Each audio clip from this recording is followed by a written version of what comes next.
Welcome to Riverfront Readings. Thank you for joining us on this Sunday afternoon. And I'm really excited for this reading because this is kind of a national, international reading. And so I'm pleased to have new friends and old friends join us tonight for the reading. Sylvia and I are the hosts for the reading tonight. And our three readers are Kalpna, Singh-Chitnis, Carlos Ramos, and Lindsey Martin-Bowen. And Kalpna will begin the reading. I had the pleasure of meeting Kalpna through a Zoom reading sponsored by UMKC of all places, and then was honored to have some of my poems in a book that her press did called Oxygen, the Parable of the Pandemic. And so that was a real fun event too. So let me tell you a little bit about her. She is a Indian American poet, filmmaker, and author of 6 poetry collections, including Love Letters to Ukraine from Uyava, Riverfront Press, a finalist at the 2023 International Book Awards, and Trespassing My Ancestral Lands, forthcoming from Finishing Line Press. Poems from her award-winning book, Bare Soul, and her poetry film, River of Songs, are included in the Lunar Codex time capsule and will go to the moon with NASA's mission in 2023 and 2024. And so welcome, Kalpna.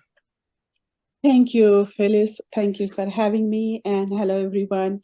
I am very happy to be in great company of all of you and having the opportunity to read some of my poems that are taken from my forthcoming poetry collections. One is Trespassing My Ancestral Lands, coming from Finishing Line Press early next year, and one from published by Riverfront Press, called Love Letters to Ukraine from Uyava. So I'll be reading from both the books. And since we were talking about introduction here for a while, so let me read a poem about introduction, and that is from Trespassing My Ancestral Land. And it's a small poem, but it is a great poem to start out. The title of this poem is History. He asked for my introduction. I wrote it in 100 words. He didn't like it. He altered my bio. I refused to accept. He took me down. That's how our history was written. Thank you. Now I'm going to the next poem, and that is Phyllis's favorite poem called On My Way to School, which I had the opportunity to read at an event with her. So, On My Way to School. This poem is based on my memories growing up in India. I'm a US citizen now, here for 27 years. But this poem is inspired by memories when I was in India. On my way to school. On my way to school is a desi bar. I often see drunken men ejected from there with loose women. One stole my uncle. My aunt spits in her face. She had a love child, disgraced. On my way to school, people stand in a queue to fill water supplied from a municipal tap before it shuts off at 9. On my way to school is a banyan tree. It yawns in the morning. Monkeys and bears dance on the street and cows chew cud. On my way to school are shops selling samosas, jalebi, pakoda, and tea.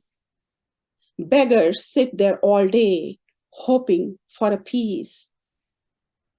On my way to school is a grain mill by the hill and a market. Fresh produce arrives there every morning from local farms. On my way to school are butcher shops. Animals are skinned in the open. Chickens crammed into cages and goats tethered by ropes shudder in fear, waiting for their turn. On my way to school are temples, gurudwaras, and mosques, and prayers blaring from loudspeakers for ever silent guards. On my way to school are potholes and standing water. Dogs and cobblers sit under shades, and my father buys cigarettes. On my way to school is a railway crossing. People often go there to end their life. On my way to school is a railway crossing. People often go there to end their life. On my way to school, what I learn isn't taught to us in schools.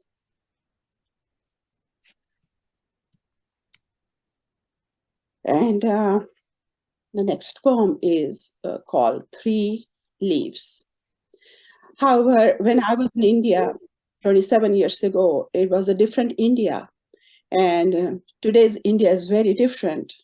It's the fifth largest economy in the world, with a lot of progress of infrastructure, leaving even UK behind. So I look forward to visiting my country again to see all this when there are no potholes on the road. Okay, now the next poem is Three Leaves. My childhood home opens into a palm grove, laden with the far-reaching fruits of palmyras. Beyond the rows of palms are fields where farmers sow their dreams. The eastern sky halves like a palm fruit, dark purple with an orange spell, secreting white sap, and the sun appears like a yellow dot of sandalwood paste grandma grinds on a stone slab to write Om, the primordial sound encoded in a word painted on the sacred leaves of the wood apple, the bel patras. Three leaves on a stem to offer Shiva, the three-eyed yogi glancing at the universe from left, right, and center. The three leaves for the three phases of time, the past, present, and future. The three leaves for the three forces of nature, creation, preservation, annihilation. Grandma never explained the rituals to me. My ancestors did not offer wisdom to anyone without asking. Knowledge is a thing to be discovered. One must know the difference between knowing and learning the secret of knowing oneself. And the next poem is called My Post Office Without a Country. I'm sure Aga Shahid Ali needs no introduction to writers, poet, and literary community in the USA.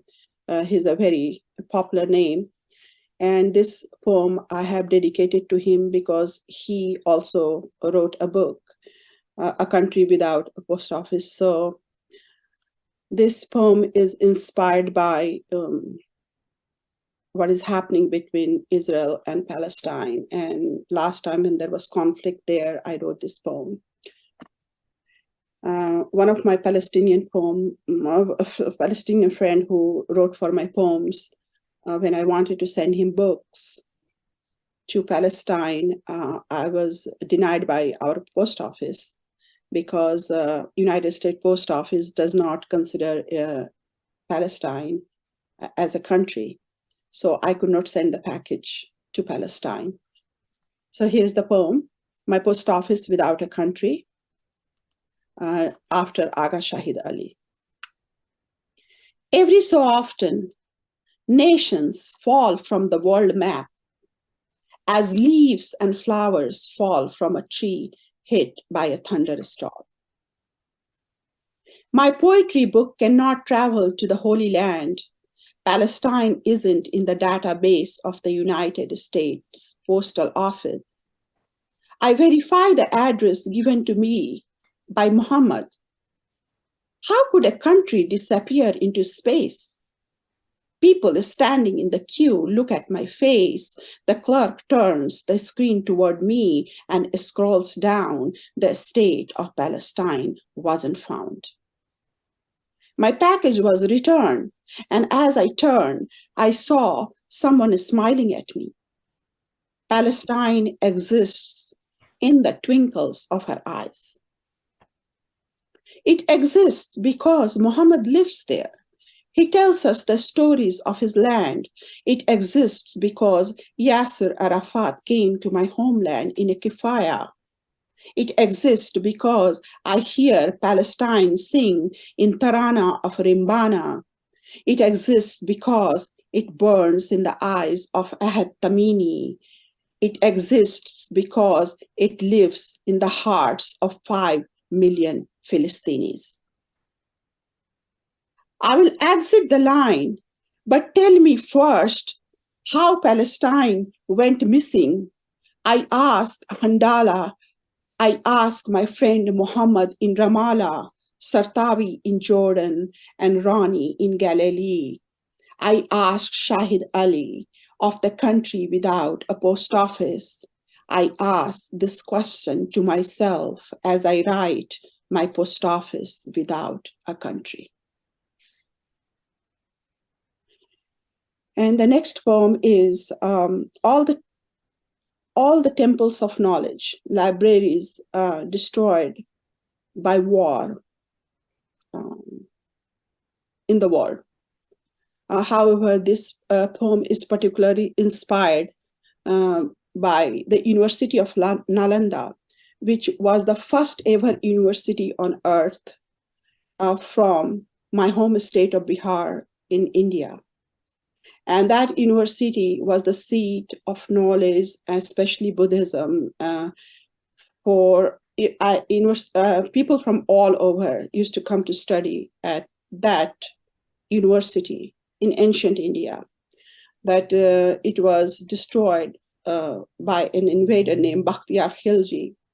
And not once, but twice when we built it second time. Not twice, third time when we built it second time. And when the books burned, it burned for months and months, and most of the knowledge, ancient knowledge of India, especially Buddhist texts, they all were destroyed, monks were executed, teachers were executed. So here's the poem called The Temple of Knowledge. The war has destroyed the largest bookstore in Gaza. A handful of people are protesting at an intersection. No one is taking notice except those who are watching live TV. Some vehicles honk their support. The storekeeper grieves, and I grieve along. History repeats itself more often than we realize. I mourn for Gaza. Moreover, for the Museum of Alexandria, the archives of Antioch, Isfahan, Ghazna, Nishapur, Cambodia, Cairo, and Syria. I rue for the libraries of Beirut, Baghdad, Mosul, and Mali, Washington, Warsaw, Mandalay, Madrid, and more. Is anyone keeping a score? More so, I mourn for Nalanda, burning in its ruins forever, the temple of knowledge destroyed. Who had arrived? Who had arrived? Who had arrived to conquer the unconquered, trampling the footsteps of the Buddha under the hoofs of his horses? The university was torched not once but twice, not twice but thrice. teachers and students captured and burned alive, monks executed, the meanings of the texts converted. Who had arrived? Who had arrived flaying the skin of the sky with his sword, eclipsing the sun? Who had arrived? Who had arrived flaying the skin of the sky with his sword, eclipsing the sun, shining on the temples of knowledge on Nalanda and Takshashila, Jagadla, Odantapuri, and Vikramshila? The tents were pitched with the leather of the knights. The tents were pitched with the leather of the knights on the sacred grounds of Arhats and Bodhisattvas, the lands of my ancestors, the land of my birth. The fire gnawed at the textbooks and scriptures for months. The first university on earth burned and burned. It continues to burn to this day in its ruins and repines for every shine of knowledge on earth. Close your eyes to see all you cannot see with your eyes open. And open your heart to let go of the pain. When I grieve for Gaza, I grieve for all the Athenians destroyed in the world. Every archive lost in space. When I grieve for Nalanda, I grieve alone, and I wonder why. The world didn't expect me to survive. And the last poem I'm going to read from my book, Love Letters to Ukraine from Yoavha. And it is, Ukraine is a burning question before us. And this book I wrote is dedicated to Ukraine and its defenders. This book has also been translated into Ukrainian by poet and Lieutenant Colonel of the Armed Forces of Ukraine, Vladimir Timchuk. And keeping the time in my mind, I think I can read one poem. And that would be A Warrior Wants to Read Love Poems. This was actually the very first poem I wrote at the request of Ukrainian warriors. They wanted me to write some love poems for them. So here is the poem for them. A warrior wants to read love poems. Why would a warrior like to read love poems? Shouldn't he be reading poetry on war cries, words of anger, torment, hatred, and vengeance? But no, he wants to read love poems, and I wonder why. Maybe because he wants to feel warm, hunker down, plowing through snowfields. He defends his borders from a beast who has brought ill omen to his land. Where the horizon blurs in blinding light of the sun, where the horizon blurs in the blinding light of the sun, and one crosses over to another shore, like a crane forced to migrate from its native land in the grip of cruel, bloody winter. A warrior wants to read love poems, but I have stopped writing love poems, waiting for our warriors to return.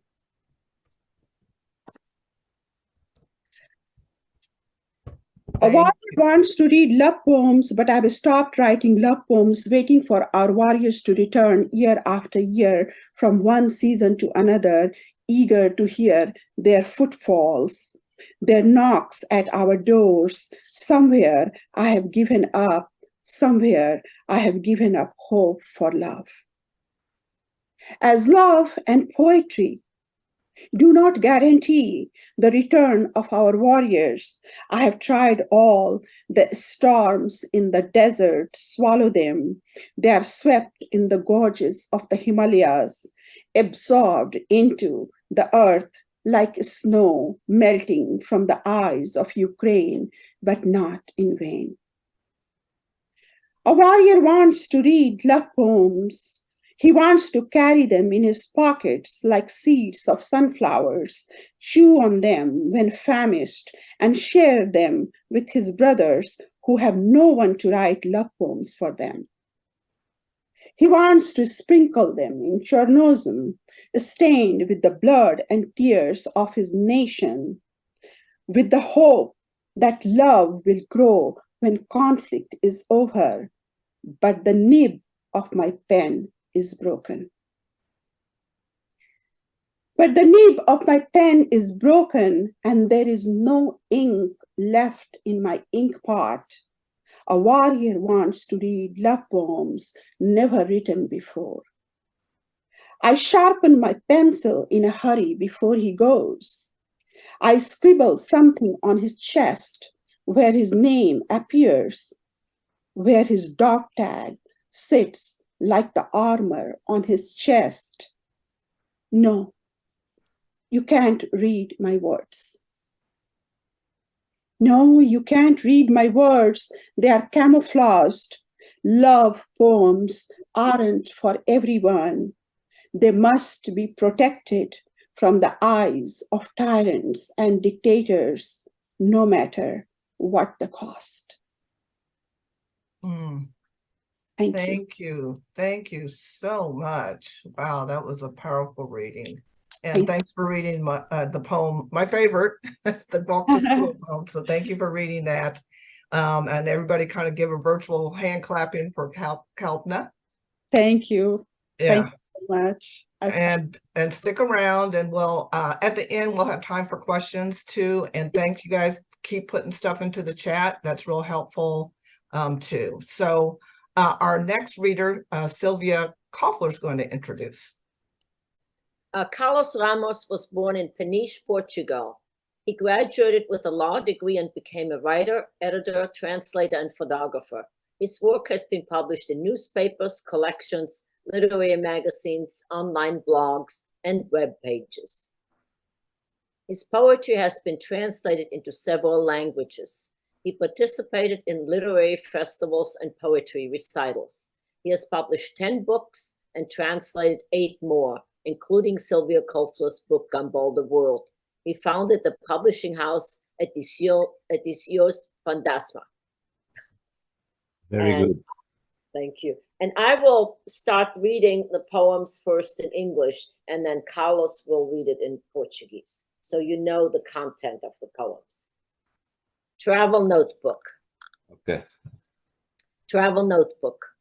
The wall devoured by the sun, the small flowers enclosed in the crevices, their mouths open to the hopeful blue of the day, in the water of the eyes, the meanings to be discovered. Small drops that blind in the morning and then disappear. I put my hands on the wall. I feel the silence inside. The voice of the stones, sea fever inside. A mystery in the middle. I don't know how to write it. In the open sky, I close my eyes. With clean hands, I collect the poem. Okay. Hello, everybody. I'm going to read this poem in Portuguese. Sorry about my English, is not very good. So Sylvia will do this work, and I'll thank Sylvia. And I'm going to read in Portuguese. Caderno de viagem. O muro devorado pelo sol. As pequenas flores fechadas nos refegos. As suas bocas abertas ao azul esperançoso do dia. Nos olhos da água, os significados por descobrir. Pequenas gotas que cegam pela manhã e depois desaparecem. Coloco as mãos no muro. Sinto o silêncio dentro. A voz das pedras. A febre do mar dentro. Um mistério no meio. Não sei como escrevê-lo. No céu aberto, fecho os olhos. Recolho, com as mãos limpas, o poema. Okay. At the window in your birthday. Life passes you by the window. An icy air, burn the time left. She goes away. You stay, cut in half. You die in the absent days, with a mouth full of abyss and sunken eyes. Put in a notebook. Writing to the angel, the despair of the emptiness, the hard bone in the throat, scissors on the tongue, dried blood on the wound of the afternoon. All disasters in the world seek your body. Go away, do not regret, don't come back. À janela do teu aniversário. A vida passa-te à janela. Um ar gelado queima-te o tempo que resta. Ela parte para longe. Tu ficas, cortado ao meio. Morres no absinto dos dias com a boca cheia de abismo e os olhos fundos postos na sebenta, escrevendo ao anjo o desespero do vazio, o osso duro na garganta, a tesoura na língua, o sangue seco sobre a ferida da tarde. Todos os desastres do mundo buscam o teu corpo. Vai-te embora, não lamentes, não voltes. Where there once was a star in the mouth, where there once was a star in the mouth, today black stone is visible. And the mystery in this despair of the words that do not embody the poem, when man is no longer home, or there isn't enough warm clothing for the cold that circulates in the air like blood. Where hope once hid, now we see the bread of death. The tongue reaches the ancient salt. On the beach where you forget without rest, water grabs you by the hands, washes your face, and I'll cry forever, the whole sea. Onde outrora havia um astro na boca. Onde outrora havia um astro na boca, hoje é visível uma pedra negra. E o mistério é esse desespero das palavras que não encarnam o poema. Quando o homem já não é casa ou agasalho suficiente para o frio que no ar circula como sangue. Onde outrora se oculta a esperança, vê-se agora o pão da morte. A língua alcança o sal antigo, na praia onde esqueces sem descanso. A água agarra-te pelas mãos, lava-te o rosto, e eu choro para sempre o mar todo. The house. I bound my lips to your destiny. Thus begin certain two-mouthed stories. Someone dips the hands in the water and builds a house, dreams and shudders along the deep places of seascapes. This is how certain two-mouthed stories begin. The lips remember. They feed panic in the deep fear of love, and the bodies inhabit various lights. The hours pass and nothing ends. The heart owns twice, and the irrational bars of the tongues that say words that don't arrive, to feed the bird that receives us at the night altitude, and be united in the primordial emotion of the early days of the creation of the world. We put various bricks and woods, blood, saliva, and tears, and we built the house with two mouths. A casa. Atei os meus lábios ao teu destino. Começam assim certas histórias a duas bocas. Alguém mergulha as mãos na água e constrói uma casa. Sonha e estremece ao longo dos profundos lugares das paisagens marítimas. Começam assim certas histórias a duas bocas. Os lábios relembram, alimentam-se, apavoram-se no medo profundo do mar. E os corpos habitam-se de luzes várias. As horas passam e nada termina. O coração é dono do tempo e dos compassos irracionais das línguas, que dizem palavras que não chegam para alimentar a ave que nos recebe na altitude certa. E nós, unidos na emoção primordial dos primeiros dias da criação do mundo, colocamos tijolos e madeiras várias, sangue, saliva e lágrimas, e construímos a casa a duas bocas. Go, Silvia. Ok. You were neither brief in my night, you were neither brief in my night, nor tangible like the white sparks in the poem, the abyss where it slips freely, in the bird of intense things, wind engine, the moment. I'm a stranger to the ordinary happiness of man. I twist the words, I punish the body of the poem, and I dance generally when I write. I show everyday hands, orchids in bloom, opened on the sheets of the dream, or clouds sitting at the door of the moments. Small miracles, hauntings for a body that someone has to find in the right position. A window with a heart facing the sea, the house inside, and a door of music to open and close without thinking about it. Nothing has changed over the arcana of time, in the saliva with which the last kiss is killed. I see the ruins of the brief man and the first cat that bounces on the shoulders of dawn. Não foste breve na minha noite. Não foste breve na minha noite, nem tangível como as folhas brancas do poema.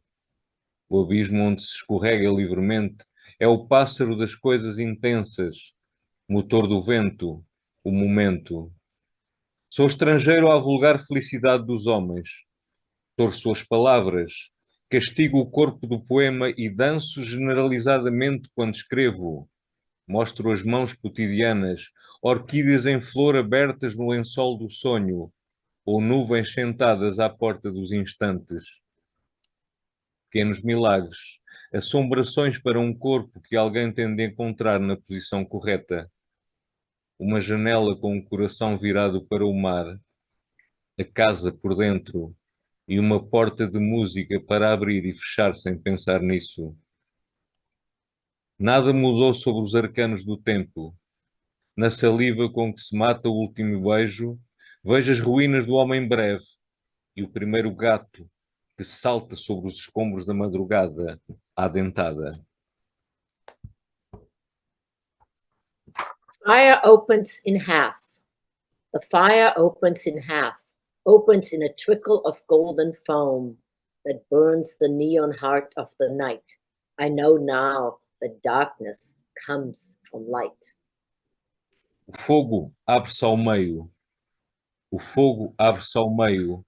Abre-se num gotejar de espuma dourada que queima de néon o coração da noite.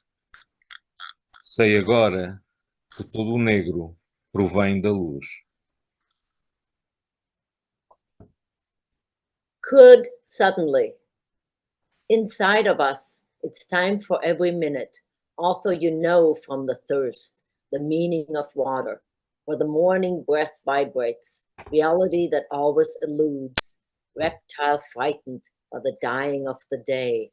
I am but a wandering arabesque, looking for the bare word, the raw poem enlivened by the joy of light, a postcard, a stone next to your name, vein of the poem, luminous sand, ephemeral as a drop of time. I'm the bow and arrow of the storm that you didn't know, an omen with a future wound. I'm the impossibility of choice, the tangent breath that insomnia promises, a well-deserved rest at the end of the world. I wander within the light, and in the darkness of light, like a melancholy dog or cat, I work so hard in the desert of my paper existence that I could suddenly go crazy if you didn't exist when I close my eyes. Poderia subitamente. Por dentro de nós é hora de todos os minutos. Tempo de conhecer pela pele o significado da água, onde vibra a respiração da madrugada, realidade que foge sempre.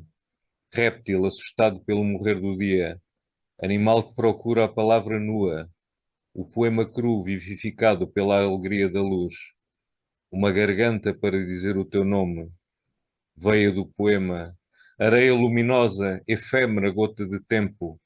Eu sou o arco e a flecha da tempestade que não conheceste, um presságio com uma ferida futura. Eu sou a impossibilidade da escolha, o fogo nas pálpebras que a insônia promete, descanso merecido nos confins do mundo. Eu deambulo entre a luz e por dentro da treva da luz, como um cão ou um gato melancólico. Trabalho tanto no deserto da minha existência que poderia enlouquecer subitamente se não existisses quando fecho os olhos. The dawn. The shattered dawn into pieces, but already without your steps. Get ready again to kiss the day. The barefoot world stretches out its arms to the body of the stars, but it doesn't reach you. A madrugada aos pedaços, mas já sem os teus passos, prepara-se para beijar de novo o dia. O mundo descalço estica os braços para o corpo das estrelas e não te alcança. On your rosemary body, a fish with my name shines in the center. I don't know how to say it, but anyway, I throw the gods a rope and climb the night up to the origin. Sobre o teu corpo de alecrim, um peixe com o meu nome brilha no centro. Não sei como dizê-lo, mas mesmo assim lanço uma escada aos deuses e trepo pela noite acima até à origem. Okay. The day of night. A bird trembles in the early hours of the day, wakes up the body devoured by the violence of the dream in this room full of drawers, where we've kept all the memories for the last day. If I were a bridge, maybe you could visit me, but now everything is different. I get up with a salted mouth. I look at the desert city. I open the arms that give access to the chest. I expose the internal organs. I don't have skin anymore. I can't lie. I'm more beautiful. I'm closer to you. In me, I have the fright of the tides and the weight of water that became cloud. I float like the poem that left the book's white page. I'm passing tear, absolute vision, the night of my heart for you. Dia da noite. Um pássaro trema às primeiras horas do dia. Acorda o corpo devorado pela violência do sonho. Neste quarto cheio de gavetas onde guardávamos toda a memória para o último dia. Se eu fosse uma ponte, talvez pudesses visitar-me. Mas agora tudo é diferente. Levanto-me de boca salgada. Olho a cidade desértica. Abro os braços que dão acesso ao peito. Exponho os órgãos internos. Já não tenho pele. Não posso mentir. Sou mais belo. Estou mais perto de ti. Tenho em mim o susto das marés e o peso da água que se fez nuvem. Flutuo como um poema que do livro deixou a branca página. Sou lágrima de passagem, absoluta visão. A noite do meu coração por ti. Elegy. There's still time for a poem, a short poem that says something and be lightning. A little of that light, keep it in your mouth, in a spoonful of fire, not to let to seal the wound. You will fall, but before your body tumbles, you will write yet an inch from death. May these letters embrace to the woman who loves you and then shine like a lament in the night head of the stars. I'm sorry, this is from another book. Yes, it's here. Elegia.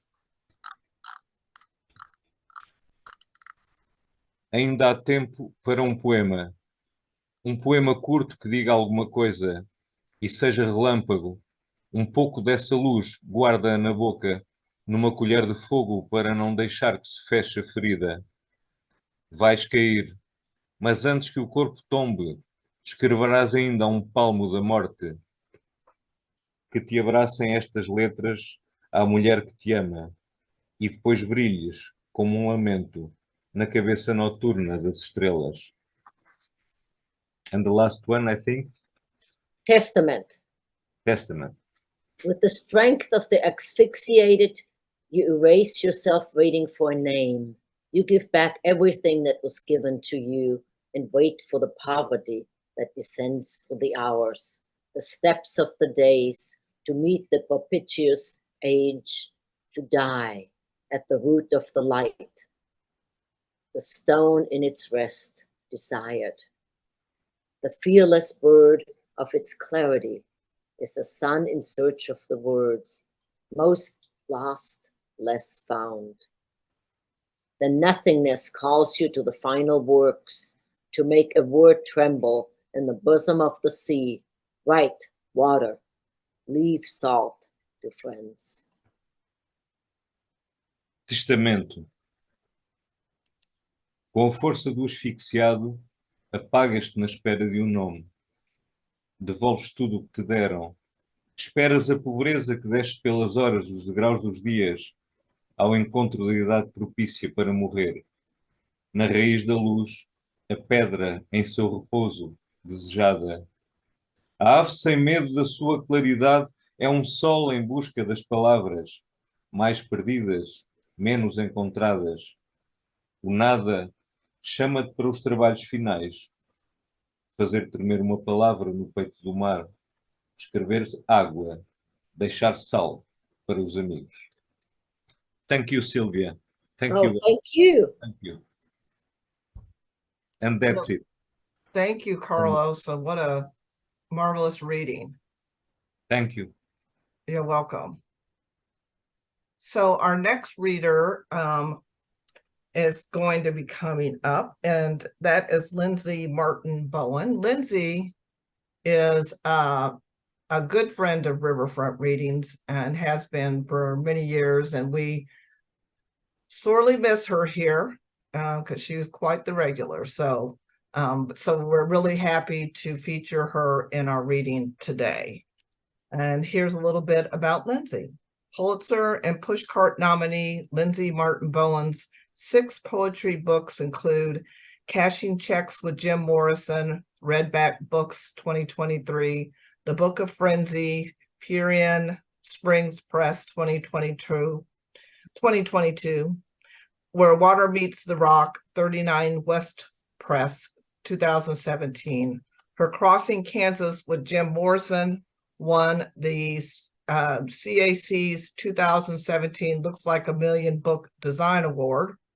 Her work has run in many magazines, including New Letters, I-70, Review, Thorny Locust, and The Same. And she teaches writing and criminal justice at Blue Mountain College in Oregon. Sorry, I didn't know I was on my video was off. So welcome, Lindsey.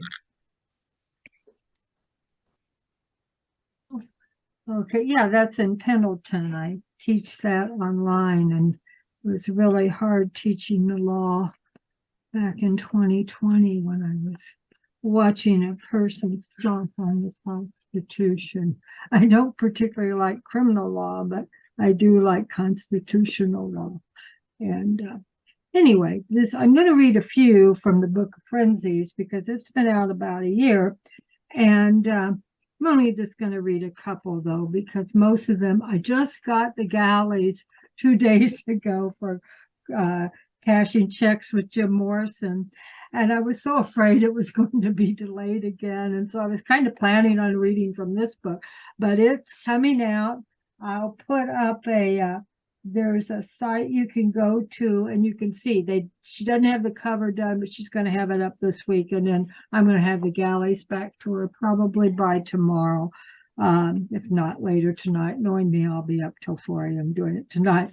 But what I did want to share, I don't know, some of you may have seen it because I'm not shy about posting things like this. I'm always thrilled when something really cool happens. And this first one I'm going to read, Thorny Locust published, called Swimming in Turkey Gravy.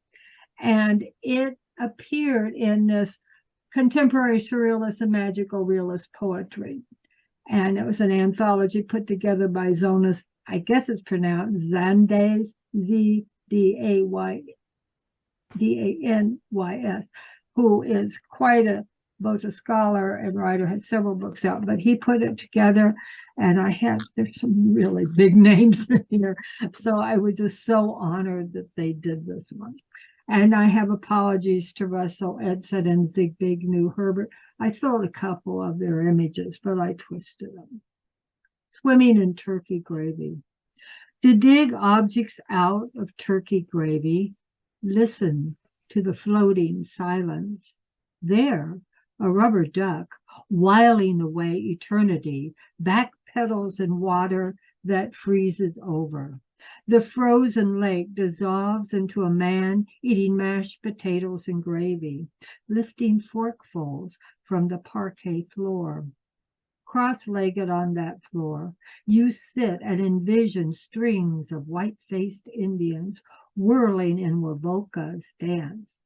And these clambering ghosts bring footsteps to your door. Their knocking teaches you the overturned pot and the dropped goblet are gorgeous, soaking with a duck that gives the abrupt shriek of glass. And the house explodes into fire from burning potatoes and gravy. Its language of flames leaves you breathless in a room where the bed, the chest, and the curtains remain silent. Inside here, safe from a crazy world. And yes, with the fires around, I didn't think about that. I wrote it before they'd had so many wildfires. And then I'm going to read one more. And I will go like this, because I have some lines that I directly stole from Ernest Hemingway, but he deserved it.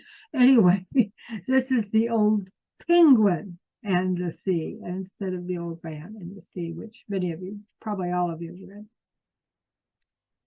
Why do old men wake so early? Patricio, the penguin, reflected. Is it to have one longer day? The penguin stared at the waves flowing toward him and watched the sunlight glimmer with each fluid movement. Once again, the sunlight burned. He sighed. All my life, the early sun has hurt my eyes. It was always that way growing old, perhaps. Yet his eyes, he knew, were still good. He shrugged as the waves crept up the shore where he stood, albeit crookedly, with that pain in his left leg. He had had a good life, fishing from dawn to sunset, staying mostly in the sun. Still, so many times he wished he had a bigger skiff and a huge covered dock to store it in. But now was no time to think of what he did not have. He must think of what he could do with what there is. Meanwhile, Francine the fish fished by him again. He'd been stalking her for weeks, unsure whether he should hook her and slap her into a frying pan or just let her spawn upstream as if she were a salmon, though she was not. She was a tuna, a blue tuna. "Oh, you flirt," he shouted, and heard his voice echo through the surrounding hills. "You want to come into my bed?" Then he realized, if others heard me talking out loud, they would think that I am crazy. Then he grinned, shrugged, and reflected again. But since I am not crazy, I do not care. Francine laughed. "Try to catch me," she retorted. She flipped her tail and leaped high above the water, showing off all her power and beauty. In fact, she appeared to glide in the air above the old penguin and the old rotted skiff. Then she hit the waters with a crash that sprayed the old penguin and his boat. Just then the stern line came taut under his foot, where he'd kept the line's loop, and he dropped his oars and felt the weight of the enticing tuna's shivering tug as he clasped the line and started to haul it in. Her shivering increased as he pulled, and he saw Francine's blue tail in the water and her golden sides before he swung her over the rail and into the boat. He smiled and said, "Man is not made for defeat." His eyes glimmered. A man can be destroyed, but not defeated. Anyway, yeah, this one's from Purian Springs. And this one I don't have a cover for because she's working on it. Again, I can put up, there's a, if you go to Redbat, all lowercase, redbatbooks.com/checks, CHECKS, it'll show you the page and info about it. And it has a, not quite a cover, but a proof that, shows that it's going to have one. Anyway, so what I thought I would do, since there's a lot of poems in here, many of which have been out, so I'm going to assume maybe you've read them. I'm going to start with this because here's how this, I had a book called Cashing Checks, based on the idea that it seems like money has become an existential concept. I mean, cash money, it's like everything's through credit cards or debit cards or whatever. At any rate, so in a way that's kind of sad to me because I like real money. And I also had, I thought I was done with Jim Morrison poems, right? The man would not shut up. Just on and on and on. So I start writing out stuff and seeing things and writing them out. So at any rate, I'm going to start with this. I have a little intro poem about that, but this is a little quicker. Because what happened was I had that book. I wasn't successful publishing it. And I thought, I've got all this Jim Morrison. Let's merge the two. And doggone it, if I didn't send that one, I sent that one, the other one to Kristen. She's a local publisher. Redbat Books is only in LaGrande, Oregon, but it publishes Pacific Northwest writers. And that goes, beyond LaGrande, of course. But at any rate, she and her editor both agreed they liked the one better, Jim Morrison. So what can I say? He is still, he's still got that, I don't know what, attraction. Anyway, so here's one of the poems that kind of I could weave in to make it all work. Jim sees himself in my poems. His curls slide across his forehead as he thrusts his chin upward and purses his lips, then licks them. He laughs and winks. Those two, without my name, about Narcissus and Adonis, they're about me too. Perhaps, I reply. Who knows? They may be about any middle-aged men. Maybe they aren't about you. You left at age 27. He shakes his head. Gods and goddesses stay within us forever. But they aren't always holy. They're vain, selfish, not saints. Then he grins, his eyes gleaming with his shame and flirtation. And I am the Lizard King, like Narcissus, or maybe Thor. And talking about other Greek gods and goddesses, and these are tankas. I had a whole section of tankas where I call them tanka strings. So this is, they got 5 stanzas. Each one's a tanka. And it's Persephone warns me about Jim. Like your Jim, she says. Hades appeared magically in the field of spring, eternal spring, where I plucked wildflowers for our new king. Other nymphs and I selected perfect lilies, smell sweet as iris, white as we virgins, before Hades arrived with sly words. Come with me, he said, live in my castle, far from wind, rain, and hot sun. You'll suffer no pain from Earth's mercurial temperament. His words deceived me, she said, then lowered her eyes, a tear glimmering on their edges. And I, goddess of spring, now suffer winter eternally.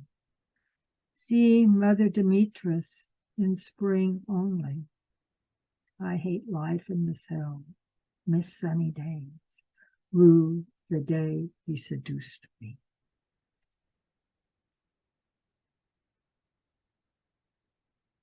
And I'm going to go. I know we're short on time. So. Here's one. Still writing on the storm. I figured Jim would stay at the grave of Pierre Lachasse, near that spot in the thick shade where we parted. But no, he won't leave me alone. He hops into view not only when I hear one of his tunes, but he slips behind me, runs his fingertips down my neck on those nights when I can't sleep.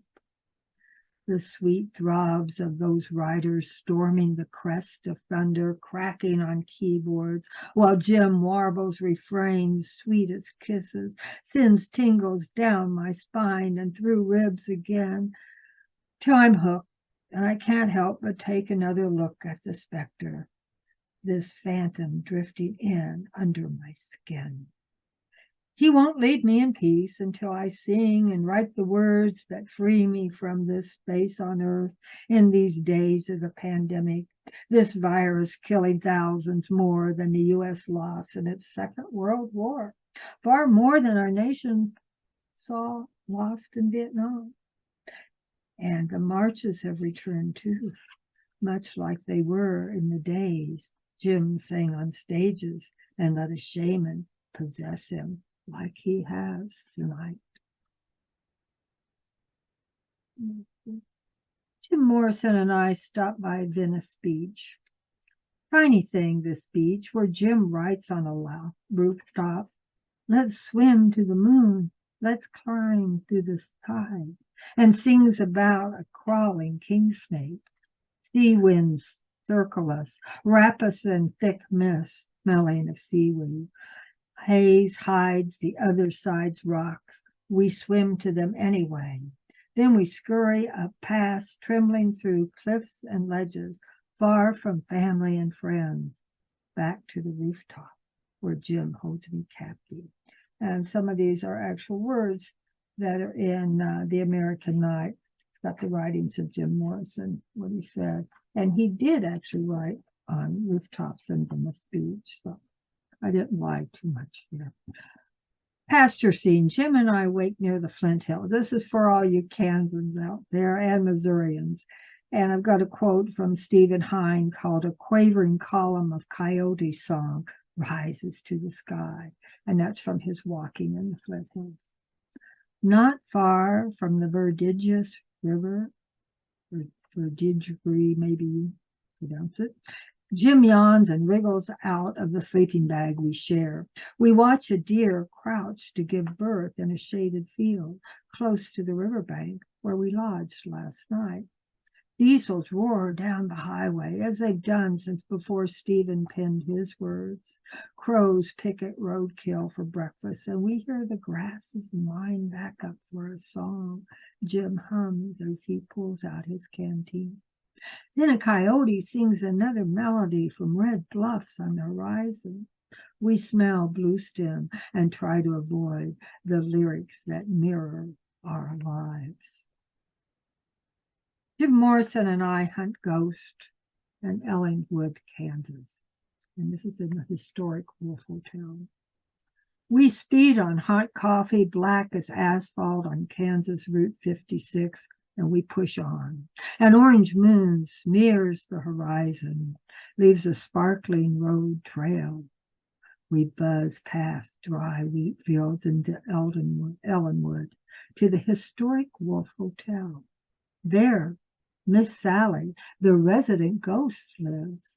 We don't see her but hear soft beats and sweet guitar riffs from Simon and Garfunkel tunes. Music and red vet at the curb tell me it's 1965, 6 years before Jim died. Tonight, we're alive. No ambulance clangs on Boulevard Street or idles in a drive. No choppers hover over asphalt. No sirens shriek like the time firemen lugged me on a gurney, just bleeding into the ER. They shoved a tube into my side to pump a lung collapsed from a hunting knife jabbed at my heart. Later, nurses slapped me into a bed and rivet me to a wall. No smells of alcohol and anesthetics dry my nostrils. No bustling like the night I arrived broken aching, and Jim no longer drools saliva after a night of booze and needles. No bathtub waits for him to slide into while his head's not straight. And some of you who have been around, and this is where we had a reading on the Give Me Your Lunch Money, the Uptown Arts Bar. And Jim Morrison and I hang out in the Uptown Arts Bar in Kansas City. We slide into seats at a dark table near the bar, and Jim reads from Blake's poem, The Marriage of Heaven and Hell. The road of excess leads to the palace of wisdom. He glances at me and adds, so we must push through the doors of perception, go another direction. Then we'll reach heaven. I listen, but squint at the steep white crown molding, parading scallop sashes that circle the ceiling over the bar. To the right, a huge red and black abstract, almost a mural painting with bold strokes and thick paint, returns me to this century. I wonder how Jim sees such visions in this bar, where I watch men who dress like women, wearing long hair and teased tie into bouffant styles. In tight black skirts slit to thighs, they shimmy across the floor and wait tables of drunks who sometimes squeeze buttocks and pinch their false tips. And you have seen The Windmills of Western Kansas with Jim Morrison. What are we doing on time? We have maybe about a minute left. Okay, let me just do this one.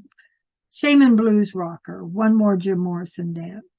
Jim's at it again, moving like a snake or rooster. I'm unsure which. Shaman dancing to a blues beat. He sings, love comes in familiar faces, and love comes to those who seek it. But when I've loved men wild as Jim, each leaves me bleeding. No matter how I scrub love stains from my skin, they won't go away. No bleach works. Now the music's over. Jim dances and hears the butterflies scream, away from the crowds, away from cameras, away from cops who find glory in locking him away. At any rate, thank you. And this book I've dedicated to Bob Haynes, with whom I've been friends for over 50 years, who was one of my early mentors, actually just before Dan Jaffe. And I see William Trowbridge is here, and he wrote a wonderful blurb, as did Denise. And it's great to see all of you again. Thank you, Lindsey. Yeah, I'm so happy. It's good to see you too. Phyllis and Gary and Randy and Chloe and Carl. It's really thrilling. Randy, you look so different with a beard. Well, let's go ahead and close out and spend a little time, if we want to, asking questions and checking in with each other. And thank you, Lindsey, again. And thank you. Kalpna and Carlos, we so much appreciate your reading for us this afternoon. It was wonderful. Delighted to be here. Yes. Anybody, any questions or comments or? A wonderful reading all the way, all three, just wonderful. Thank you so much. Made my day. Thank you for being a great listener. Yeah, and it was fun to, have hear from different parts of the world as well today. So that was really nice. And I was going to say, Sylvia did an excellent reading for Carlos. I was very impressed. And I appreciate translation very much, because these are rare, events, like when we listen to translation, international poetry. And I'm very big about translation. I mean, it's so refreshing to get the taste of poetry from other side of the world, other than from where we are from. Yeah. So thank you, Carlos and Sylvia. That was extraordinary. I really enjoyed every poem. Mm-hmm. Even though when I don't understand the other language, but, when I hear it, it sounds beautiful. There is some about hearing it after you've heard it read in the language you understood. And it really is. There's something special about that. I enjoy that very much, hearing it in the two languages, my language and the original language. Mm-hmm. You're on mute, Carlos. You're on mute, Carlos. And all the fascinating Jim poems of Lindsey. I mean, Jim's Okay. been busy. I have sound again, I think. Do you listen to me? No. No. Yes, we can hear you. We can hear you. Okay. A big hug from Portugal, and thank you for your time and for this invitation. That's so nice to me, and salute for everybody, and count on me for this one and the future. Okay, Okay. we will. We will. Greetings Thank from you. Portugal. Thank you. Thank you, Carlos. Thank you. Thank you. Carlos, I think you have shared your email. That's Yeah, correct. yes, was it's in the Right. I will send you some of my poem translated into Portuguese. Okay, I'm honored with that. Yeah, there are a couple of magazines published some of my poems there. So may enjoy reading them. I could not read them, but I'm sure they're beautiful translations. I cannot read one word. Send to me. Okay. Thank you for being my reader in Portuguese. Thank you. Thank you, everyone. Lindsey, thank you it was an honor to read with you. And I mean, it's very encouraging that you found my book worthy of reading and showed interest in it. So I'm looking forward to sharing with you. And we'll see you in Kansas City, right? Yes, I have two events at Kansas City approved at AWP. And as Lindsey, since you are a big supporter of Ukraine, I wanted to let you know that one event is focused on the poetry of Ukraine, and Ludmila Harasonska, Helena Kruk, and I reading all three books are poetry of Ukraine. So I'll be reading from Love Letters to Ukraine from Yoava. Besides that, we are doing another event that is about the trauma of the war that brings and how poetry heals. So both events are very beautiful, and we have a great panel with even the psychotherapist to the warriors of Ukraine, to poets of Ukraine. I mean, you name it. So I'm so looking forward to both the events and appreciate any support you guys can provide it. Thank you. All right. Well, I'll text you my information. Well, we'll just connect. So yes, definitely. We can see you in Kansas City.